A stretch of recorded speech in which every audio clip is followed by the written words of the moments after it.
এদের বাড়িতে কোনো টাকা লুকিয়ে রাখতে দেব না। এরা যেখানে টাকা রাখুন, পাতাল ফুঁড়ে টাকা বের করার কাজ। পশ্চিমবাংলায় 92টা বিধানসভায় বিজেপি লিড আছে। 92টায় 145টা বিধানসভায় আমরা 40% ভোট পেয়েছি। এই বিধানসভাগুলোতে আর 2% ভোট আমাদের দরকার। আমরা এদের তাড়াবো। আমরা বাংলায় এমন একটা সরকার তৈরি করব যে এই সরকার চোরেদের সরকার, পরিবারবাদী সরকার, তোষণের সরকার। এর বিসর্জন হবে। 39% ভোট দিয়েছেন আপনারা, আর 5% শুধু বাড়ি থেকে নামুন আর ভোট করুন। 10 তারিখ থেকে যে বিধানসভার অধিবেশন, বিজেপির এমএলএরা এই হেলে পড়া বাড়ির জনক ফিরহাদ হাকিমের গ্রেপ্তার আর মুখ্যমন্ত্রীর জবাব দিয়েছে, বিধানসভা উত্তাল করবে এবং আপনাদের বিরুদ্ধে আমরা ওই পরিবারকে নিয়ে খুনের মামলা করব। কারণ আমি দায়ী করব আপনাকে। আপনি যে কলেজ থেকে ল পড়েছেন বলেন, হাইকোর্টের বারে ভোট দিতে যান, আপনি আবার ফাইনও দিয়েছেন 5 লক্ষ টাকা। আপনার নেতা সাবির আলী কলকাতাতে আপনার কলেজে বলছে পুজো করতে দেব না। ভাবতে অবাক লাগে।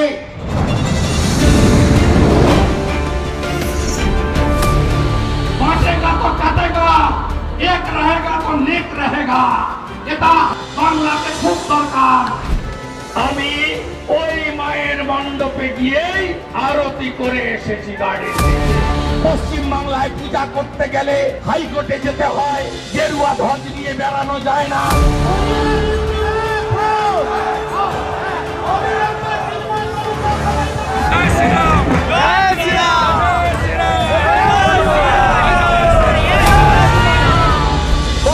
ভাগ হিন্দুকে এক করেছিলাম।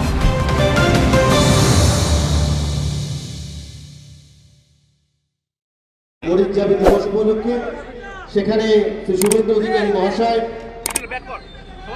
তার শ্রদ্ধা জ্ঞাপন করছেন। भारत माता की, भारत माता की, सरस्वती माता की, सरस्वती माता की, श्री श्री पंचमी की, बाघ देवी की, बाघ देवी की। সমবেত উত্তর কলকাতা ভারতীয় জনতা পার্টির কর্মী সমর্থক, পথচারী, ব্যবসায়ী এবং হেলে পড়া কলকাতার নাগরিকবৃন্দ, আপনাদের প্রত্যেককে ভারতীয় জনতা পার্টির পক্ষ থেকে কলকাতা হাইকোর্টের কৃপাতে মাননীয় মনোজ বার্মা তার নেতৃত্বে কলকাতা পুলিশের চরম বাধা দানের পরেও যে সভাতে উপবিষ্ট হয়েছেন তার জন্য ধন্যবাদ, অভিনন্দন জানাই। আপনারা জানেন যে এই কর্মসূচি করার জন্য, সব কর্মসূচির জন্যই আমাদের হাইকোর্টে যেতে হয়। বিরোধী দল নেতা তো 74 বার হয়ে গেল 21 সাল থেকে। ছোটখাটো কর্মসূচি করলেও যেতে হয় আমাদের হাইকোর্টে। সেকু আর মাকুদের ক্ষেত্রে এসব নেই। তাদের পারমিশনও নিতে হয় না, বাধাও দেয় না, কারণ তারা তৃণমূলের বিটি ভোট কাটে, মূলত সনাতনী ভোট কাটে আর তৃণমূলকে জিততে সাহায্য করে, তাই তাদের ক্ষেত্রে ছাড়। সন্ধ্যাবেলা অনেকে টক শোতে বসেন, আমাদের পার্টির লোকরাও যান, অনেক জ্ঞানদা সেখানে থাকেন, বিশিষ্ট ব্যক্তিরা। তারা বলেন বিজেপি কোথায়, নামছে না কেন? আপনারা কি খবর রাখেন? একটা ছোট্ট সভা করতে গেল, 50 জনের স্ট্রিট কর্নার করতে গেল আমাদেরকে হাইকোর্টে যেতে হয়, নইলে আপনি মঞ্চ বাঁধতে দেবেন না, চেয়ার ধরে টানাটানি করবে। কদিন আগে স্বাস্থ্য ভবনে করেছে, ছোট্ট মঞ্চ বানাতে গেছিল আমাদের রাজ্য সভাপতির প্রোগ্রামে, টেনে হিঁচড়ে সব তুলে নিয়ে চলে গেছে ওখানে। মুকেশ বলে একজন গরু চুরি মামলার আসামি সিপি আছেন, তিনি কারণ কর্তৃর ইচ্ছায় কর্ম। এই রাজ্যের পুলিশ মন্ত্রী, মুখ্যমন্ত্রী সব পার্টিকে মিছিল করতে দেবে, এসইউসিআই করবে, ফ্যাক্সিয়াল সিপিআইএমরা করবে, সবাই করবে, শুধু বিজেপি আর গেরুয়া ঝান্ডা করতে পারবে না। কারণ আমরা ভারত মাতা জিন্দাবাদ বলি, আমরা সেটিং অপোজিশন নই, আমরা জয় শ্রীরামের ধ্বনি দিই।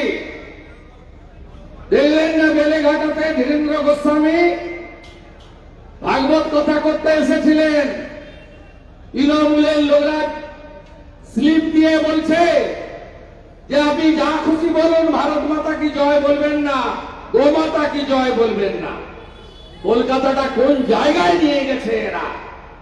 হাইকোর্টে আমাদের গেলেন কালী খটিক, এসসি মোর্চার প্রেসিডেন্ট, নর্থ ক্যালকাটার এখানকার তাজা নেতা, হকারদের জন্য অনেক লড়াই করেছেন, এখানে গরিব মানুষের জন্য লড়াই করেছেন, ধর্ম বর্ণ নির্বিশেষে লড়াই করেছেন। তিনি হাইকোর্টে গেলেন, কলকাতা পুলিশ রাজ্য সরকারের লয়ারদের নামিয়ে দিল, দিয়ে বলল দিনের বেলা করা যাবে না।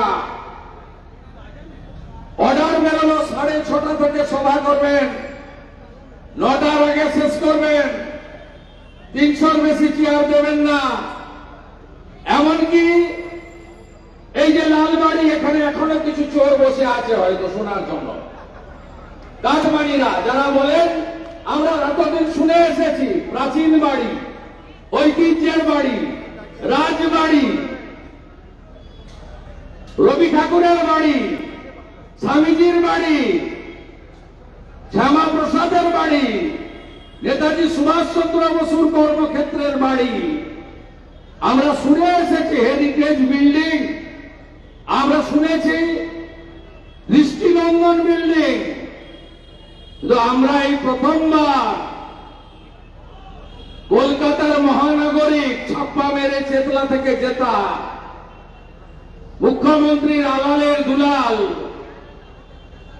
জনাব ফিরাদ হাকিম, তিনি একটা নতুন সংযোজন করেছেন, ঢেলে পড়া বাড়ি, নতুন সংযোজিত বাড়ি। তাই এরা বসে ভিতরে যাতে বেশি না শুনতে পারেন তার জন্য 5টা লাউড স্পিকার এলাও। দেখুন বক্স দিয়ে সভা। কোন রাজ্যে বসবাস করছেন আপনি? প্রধান বিরোধী দল বানের জলে ভেসে আসা নয়, 2,33,27,000 মানুষের ভোট পাওয়া, 39% বাংলার জনগণ ভোট দিয়েছে। এই এত বড় একটা পার্টি, বিশ্বের সর্ববৃহৎ পার্টি, 15 কোটির বেশি মেম্বার, রাজ্যে 50 লক্ষ মেম্বার বিজেপির মেম্বারশিপ নিয়েছে। সেই পার্টিকে সভা করতে হবে বক্স দিয়ে, 300 বেশি চেয়ার পাতা যাবে না, 6:30টার আগে সভা করা যাবে না। আমি হাইকোর্টকে ধন্যবাদ, তাদেরও পুলিশের কথা শুনতে হয়, তারা পুলিশের কথা শুনেছেন, কিন্তু আলটিমেটলি সংবিধানে গণতন্ত্র মেনে, বহুদলীয় গণতন্ত্র মেনে, শাসক থাকলে বিরোধী থাকবে, আমাদের বলার সুযোগ করেছেন। আর যারা টক শোতে বসে বলেন বিজেপিকে দেখতে পাচ্ছি না, তাদেরকে বলি বিজেপিকে আন্দোলন এবং প্রতিবাদ করতে সরকার কিভাবে বাধা দেয়। আজকের এই কর্মসূচির কলকাতা হাইকোর্টের রায়টা শুধু পড়ে দেখবেন, কোন রাজ্যে আপনি বসবাস করছেন।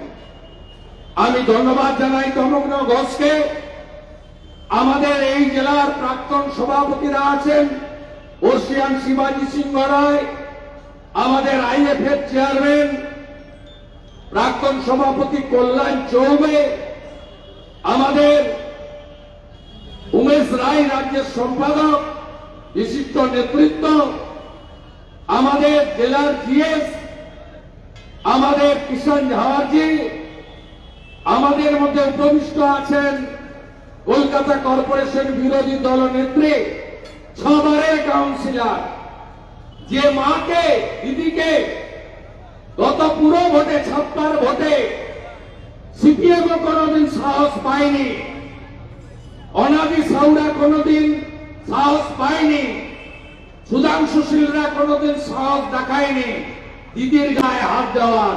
গত ভোটে দিদির গায়ে পর্যন্ত, তার কাপড়ে পর্যন্ত আঁচড় মেরেছে এই অর্বাচীন দুর্বৃত্তের দল মাননীয় মীনা দেবী পুরোহিত, আমাদের বিরোধী দলনেত্রী ছবারের কাউন্সিলর। আমাদের আরেকজন লড়াকু নেতা, আপসীন নেতা, তিনি একেবারে যেমন উত্তর দিলে তোলামুলিদা সন্তুষ্ট হন, প্রতিদিন দেন। কাউন্সিলর পার্টির অন্যতম প্যানেলিস্ট সম্মানীয় সজল ঘোষ এবং সর্বোপরি আমাদের রাজ্যের অত্যন্ত সিনিয়র লিডার, 13 বারের জনপ্রতিনিধি, কাউন্সিলর, এমএলএ, আপসীন, শুধুমাত্র এই দুর্বৃত্তদের হাত থেকে বাংলা কলকাতাকে বাঁচানোর জন্য নরেন্দ্র মোদীজির হাত ধরেছেন মাননীয় তাপস রায় মহোদয়, আমাদের সিনিয়র লিডার, আমাদের গাইডার, আমাদের মেন্টর, তাকে ধন্যবাদ জানাই। আপনারা জানেন যে আমরা আজকে এটা যে শুরু করলাম, এটা শেষ নয়, এটা শুরু। আমরা কলকাতাতে যেভাবে একেবারে আমতলার কাছে জোকা, হরিদেবপুর থেকে শুরু করে মধ্যগ্রাম পেরিয়ে বারাসাতের বাদু পর্যন্ত, এই যে কেএমডি এর এলাকা, গ্রেটার ক্যালকাটা, এই ক্যালকাটাতে যেভাবে বেআইনি বিল্ডিং হয়েছে, এই বিল্ডিং যেভাবে অনুমোদিত হয়েছে, যেভাবে অনুমোদনহীন বিল্ডিং তৈরি হয়েছে, ফিট সার্টিফিকেট দেওয়া হয়েছে, কর্পোরেশনের ট্যাক্স চালু করে দেওয়া হয়েছে, তার প্রতিবাদ আমাদের করার সময় এসেছে। একাধিক জনস্বার্থের মামলা বিধাননগর এবং কলকাতাতে পেন্ডিং আছে হাইকোর্টে। আমি এই সভা থেকে মহামান্য হাইকোর্টকেও অনুরোধ করব, আপনাদের জনস্বার্থের এই বিষয়গুলি যথাযথ আইনি প্রক্রিয়ার মধ্যে দ্রুত নিষ্পত্তি করতে হবে। এখানে লক্ষ লক্ষ মানুষের তার জীবন, তার গচ্ছিত অর্থ, তার সমস্ত কিছু জড়িত রয়েছে। তাই আজকে যেখানে প্রধানমন্ত্রী নরেন্দ্র মোদী ইতিমধ্যে 5 কোটি মানুষকে বাড়ির ছাদ দিয়েছেন, আরো 3 কোটি মানুষকে বাড়ির ছাদ দিতে চান, সেখানে মমতা ব্যানার্জি আর ভিড়া ঢাকে বাধার ছাদ কেড়ে নেওয়ার এক অশুভ চক্রান্ত করেছে। আপনারা নিজেরা উপলব্ধিতে দেখেছেন। আমি অ্যাপ্রক্স একটা বলেছি, সংখ্যাটা বাড়বে কমবে না।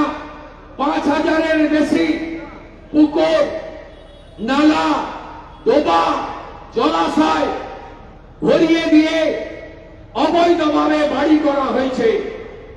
আপনারা জানেন এনজিটি, আমাদের ন্যাশনাল গ্রিন ট্রাইব্যুনাল এবং সেন্ট্রাল পলিউশন কন্ট্রোল বোর্ড এবং সুপ্রিম কোর্টের একাধিক অর্ডার রয়েছে যে জলাশয় যদি বুঝিয়ে নগরায়ন করতে হয় তাহলে সমপরিমাণ জলাশয় তৈরি করে দিতে হবে। এই আন্ডারটেকিং এর ভিত্তিতে কনভার্সনে এনওসি দেয় পৌরসভা, কর্পোরেশন, পঞ্চায়েতগুলি। আপনারা দেখতে পাবেন না নতুন কোন জলাশয় এই কলকাতার বুকে তৈরি করা হয়েছে। এমনকি আমাদের যে ওয়েটল্যান্ড রয়েছে পূর্ব কলকাতার, ওই ধাপার মাঠ থেকে শুরু করে ভাঙড় পর্যন্ত পূর্ব কলকাতার বিরাট এলাকা, সেখানে আপনারা দেখবেন বেআইনি ভাবে বাড়ি করা যায় না। বেআইনি কেন ইট রাখা যায় না? কোথাও অস্তিত্ব এরা রাখেনি, লুট করে নিয়ে চলে গেছে। কাউন্সিলরদের নাম হয়েছে স্কয়ার ফুট কাউন্সিলর। আমি কদিন আগে একটা ভিডিও দিয়েছিলাম, বিয়ালার এক কাউন্সিলর বলছে ঘনা ও 150 টাকা করে নেয়, আমাকে অত দিতে হবে না, আমাকে 50 টাকা করে দেবেন। আলিপুরে এক কাউন্সিলর মাতব্বর বড় নেতা, সে এখন রেট বাড়িয়ে দিয়েছে, স্কয়ার ফিটে 1000 টাকা করে করে দিয়েছে। সর্বত্র একটা অবৈধ সিন্ডিকেট তৈরি হয়েছে। এই সিন্ডিকেটের নেতৃত্ব দিচ্ছেন তৃণমূলের কাউন্সিলররা। সঙ্গে আছেন এলাকার আইসিওসিরা এবং সঙ্গে আছেন নব্য প্রমোটাররা। এরা কেউ প্রমোটার নয়, এরা তৃণমূলের রাজত্বে পাড়ায় পাড়ায় ক্লাবকে, পূজা কমিটিকে নিয়ন্ত্রণ করেন। এরা সারা বছর ধরে এই অবৈধ কাজ করে, পুলিশ ভাগ পায়, কাউন্সিলররা স্কয়ার ফিটে টাকা নিয়ে নেয়। আর এদের একটাই কাজ, কাউন্সিলর নির্বাচন, বিধানসভা নির্বাচন, লোকসভার নির্বাচন, কসবার সোনার মতো, সোনা বলে যে প্রমোটার গুন্ডা আছে তার মতো গোটা কলকাতায় পাড়ায় পাড়ায় একটার পর একটা গুন্ডা তৈরি করা হয়েছে, যারা ভোট লুট করে, মানুষকে ভোট দিতে দেয় না এবং তৃণমূলকে এখানে জিতিয়ে দেয়।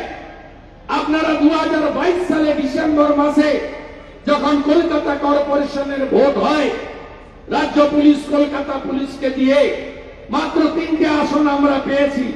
আপনি ভাবতে পারেন 3টে আসন কখনো বিজেপি পায়? হ্যাঁ, আমরা জানি মুসলিম অধ্যুষিত ওয়ার্ডগুলোতে আমরা জিততে পারবো না, তারা আমাদের ভোট দেয় না বা দেওয়ানো হয় না।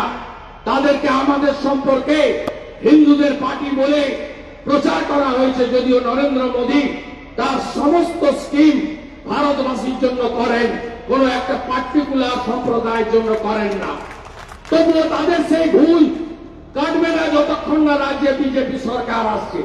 রাজ্যে বিজেপি সরকার এলে তাদেরও ব্রেনটা ওয়াশ হয়ে যাবে, ঠিক হয়ে যাবে।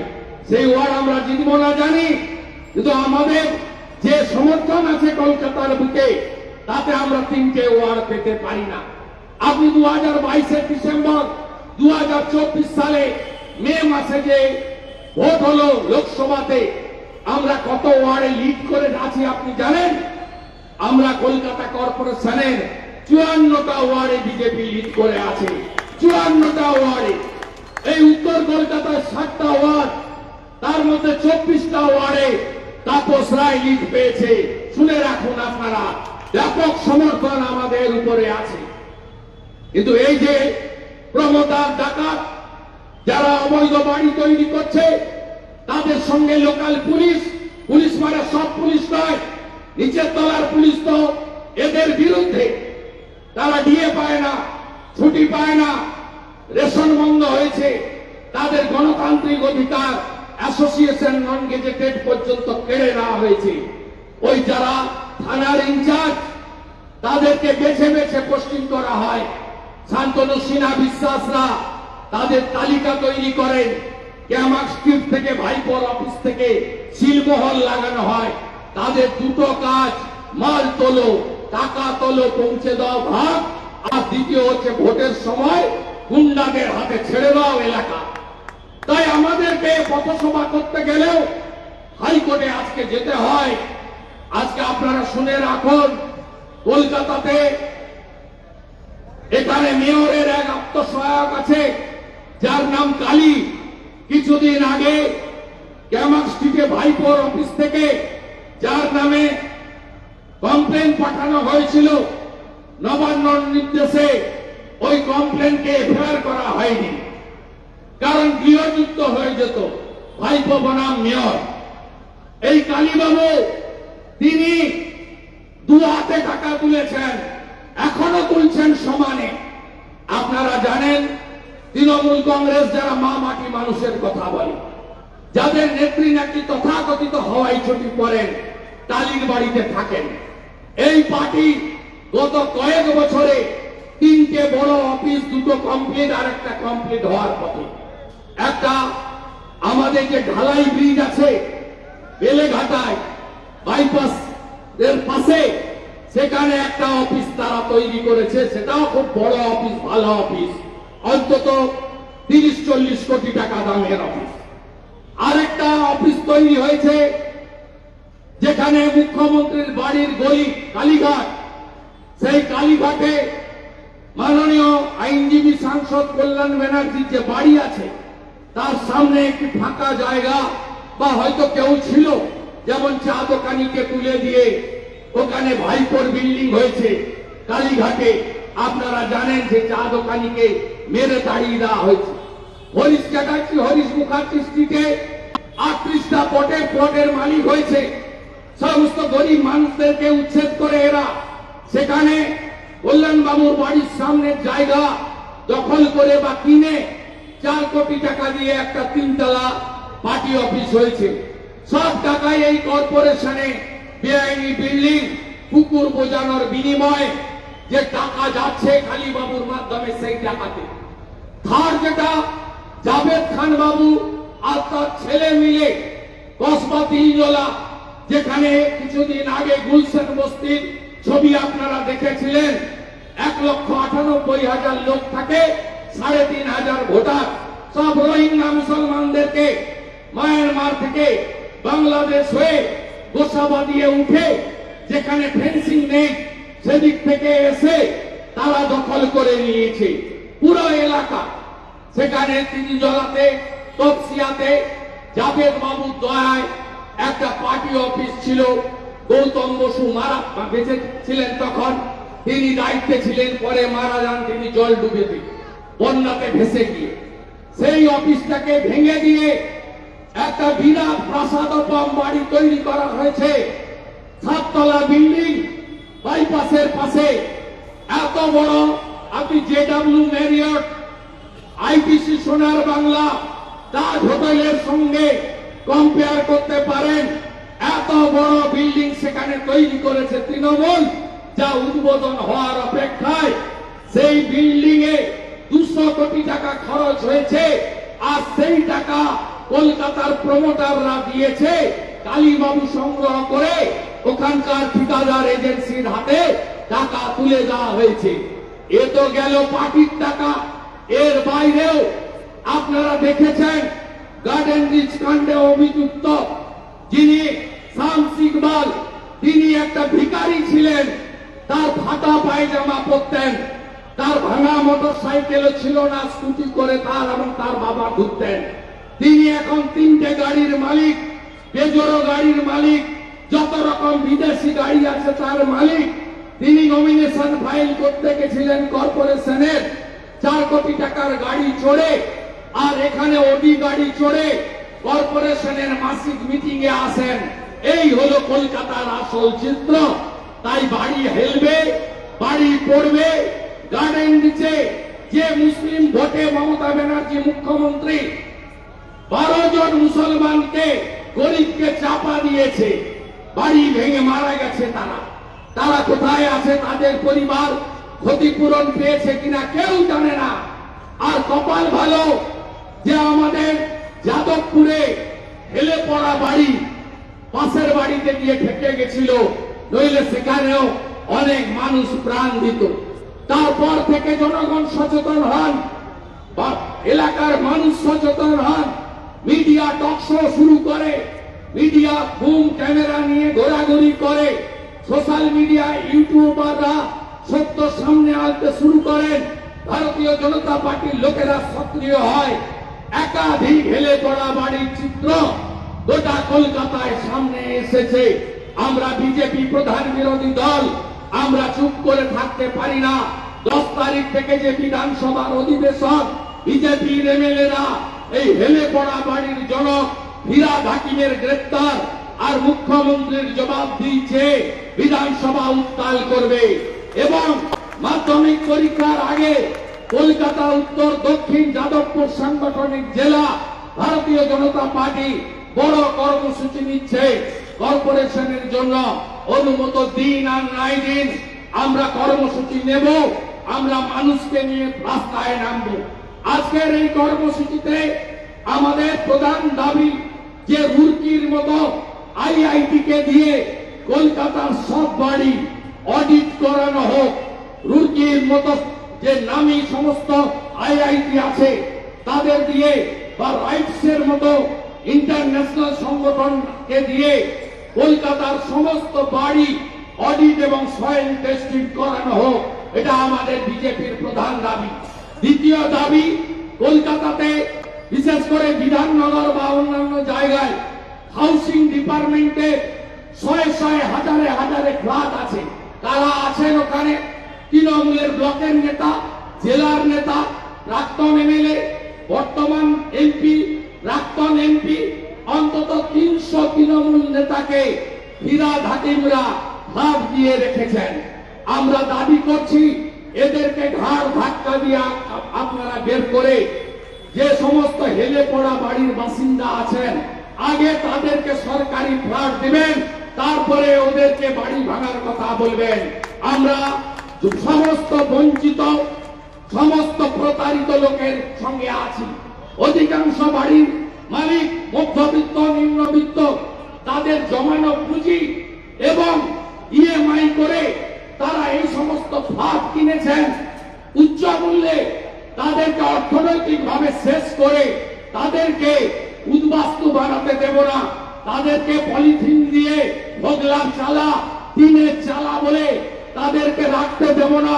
এরা ভারতীয়, এরা বাংলার আদি বাসিন্দা, এরা সর্বস্ব নিন্দে দিয়ে বাঙালির একটা স্বপ্ন যে কলকাতায় বাড়ি হবে, শহরে বাড়ি হবে।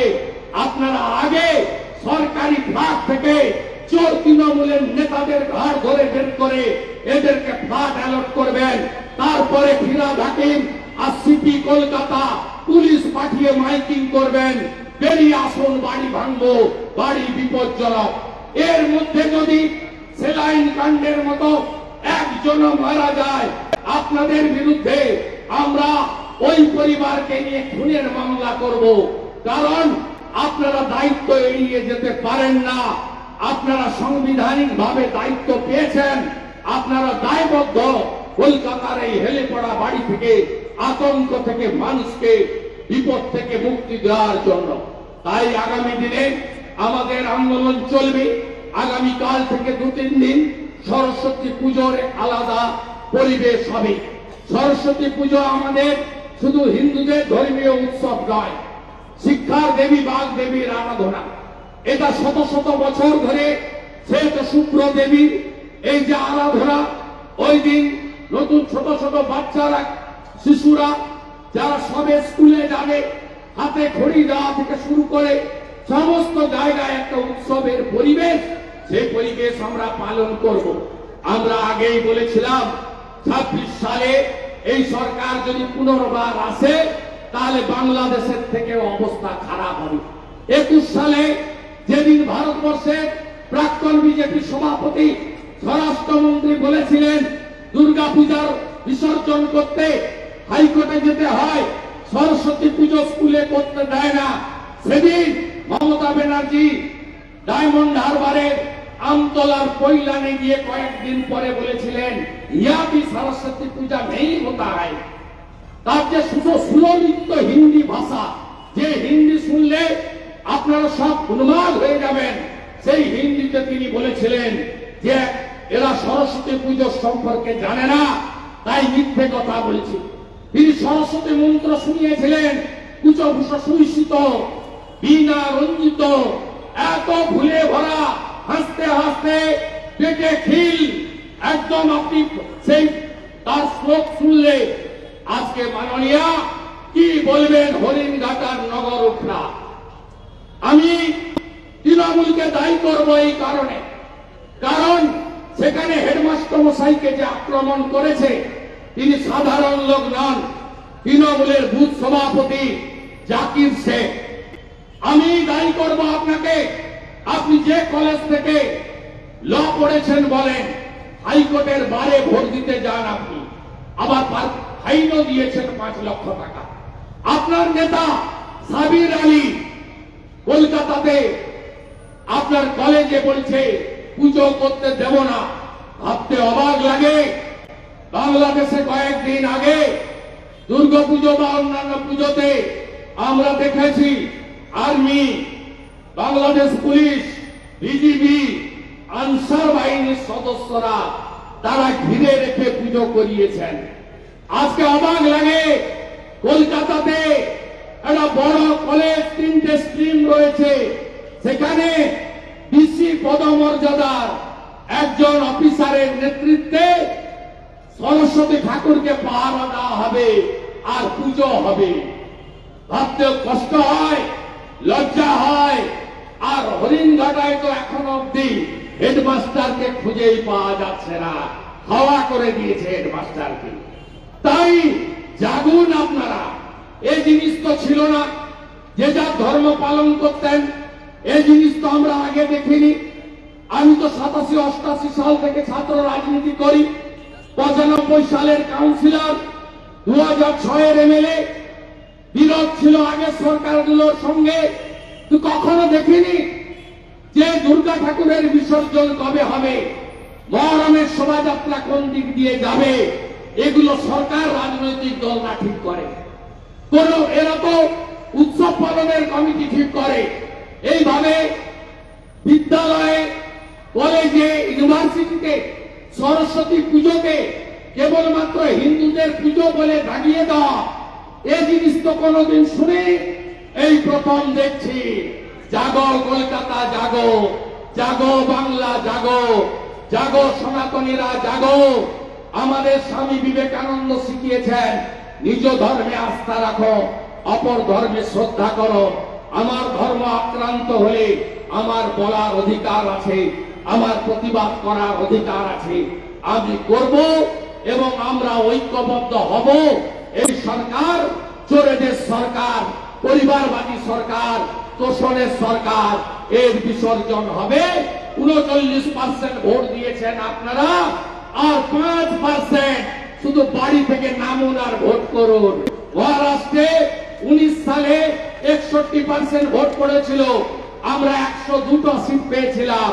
এবারে মহারাষ্ট্রে 5% সনাতনীরা বেশি ভোট দিয়েছে, বাড়ি থেকে বেরিয়ে 66% ভোট পড়েছে। আর আমরা 180-র বেশি সিট নিয়ে, 200-র কাছাকাছি সিট নিয়ে মহারাষ্ট্রে ভারতীয় জনতা পার্টি 3/4 মেজরিটিতে জিতেছে। পশ্চিম বাংলায় 92টা বিধানসভায় বিজেপি লিড আছে, 92টায়। 145টা বিধানসভায় আমরা 40% ভোট পেয়েছি। এই বিধানসভাগুলোতে আর 2% ভোট আমাদের দরকার। আমরা এদের তাড়াবো। আমরা বাংলায় এমন একটা সরকার তৈরি করব, যে সরকার উত্তরপ্রদেশের মতো সুশাসন দেবে, সুরক্ষা দেবে, গুজরাটের মতো শিল্প দেবে, কর্মসংস্থান দেবে। আর যত পুকুর এরা বুঝিয়েছে, এদেরকে দিয়েই সেই পুকুরগুলো খোলাবো। আপনারা নিশ্চিন্ত থাকুন। আর এই কাউন্সিলরদের বাড়িতে যত টাকা আছে, আমি আপনাকে কথা দিয়ে গেলাম, অর্পিতার বাড়ি থেকে যারা টাকা উদ্ধার হয়েছে, আমির আনসারীর বাড়ি থেকে টাকা উদ্ধার হয়েছে, এদের বাড়িতে কোনো টাকা লুকিয়ে রাখতে দেব না। এরা যেখানে টাকা রাখুন, পাতাল ফুঁড়ে টাকা বের করার কাজ নরেন্দ্র মোদীজি সরকার করবে, করবে, করবে। তাই আরেকবার বলুন, চোর ধরো, চোর চোর চোর ধরো, চোর চোর চোর ধরো। এই চোর পরেশানে যারা আছে বাবুরা, এরা সব চোর। এই চোরেদের বিরুদ্ধে আমাদের লড়াই চলছে, চলবে। সরস্বতী পুজো ভালো করে পালন করবেন, ভালো করে করবেন, জমজমাট করে করবেন। কোথাও বাধা দিলে আমাকে বলবেন, আমি আছি, আমি আছি আপনাদের সাথে। গার্ডেন নিচে বলেছিল মাইক বন্ধ করতে, আমি গিয়ে আরতি করে এসেছি মায়ের সামনে দাঁড়িয়ে, গার্ডেন নিচে বুকের উপরে দাঁড়িয়ে। সময় এসেছে তাকত দেখানো। তাকত দেখাবেন তো? দেখাবেন তো তাকত? তাকত দেখাবেন তো? তাকত দেখাবেন তো? भारत माता की, भारत माता की जय श्री राम, जय जय श्री राम, जय जय श्री राम।